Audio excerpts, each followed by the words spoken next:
Dando continuidade à nossa aula de montagem e manutenção, como estávamos dizendo, o CMOS, parte física na qual as instruções fundamentais do computador são armazenadas, ele precisa de alimentação o tempo inteiro. Então, enquanto o computador está ligado, essa função cabe à fonte de alimentação, né? Que energiza a placa-mãe e mantém esse CMOS alimentado. Mas quando você desliga o computador, ele precisa de uma fonte de energia. E essa fonte de energia é a bateria que nós vimos há pouco na placa-mãe. Okay?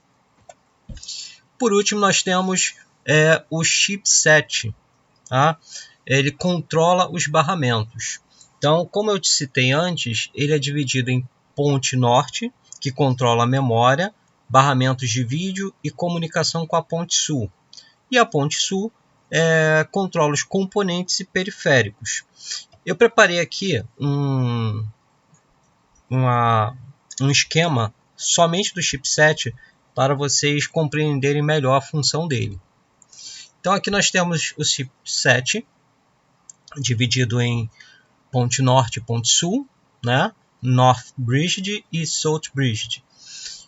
Então ele se comunica, a ponte norte se comunica com a CPU via FSB, que é a sigla para Front Side Bus, que significa barramento frontal, responsável pela comunicação e transferência de dados entre a CPU e a parte norte, a ponte norte do chipset da placa-mãe.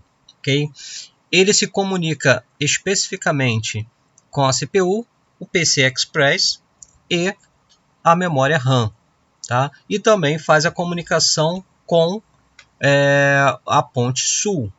A ponte sul, por sua vez, se comunica com os demais componentes e os barramentos. Então, os barramentos PCI, USB, ISA, IDE, BIOS, Legacy, SATA, todos esses barramentos e esses componentes que são conectados a esses barramentos se comunicam através da ponte sul.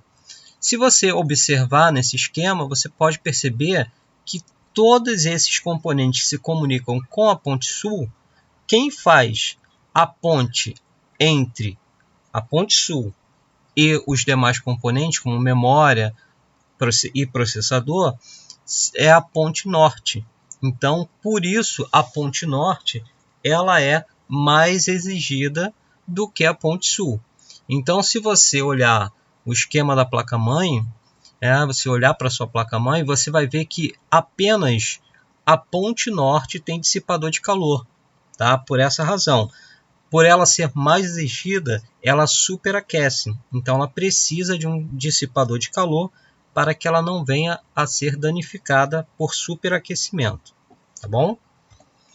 Então, recomendações de estudo.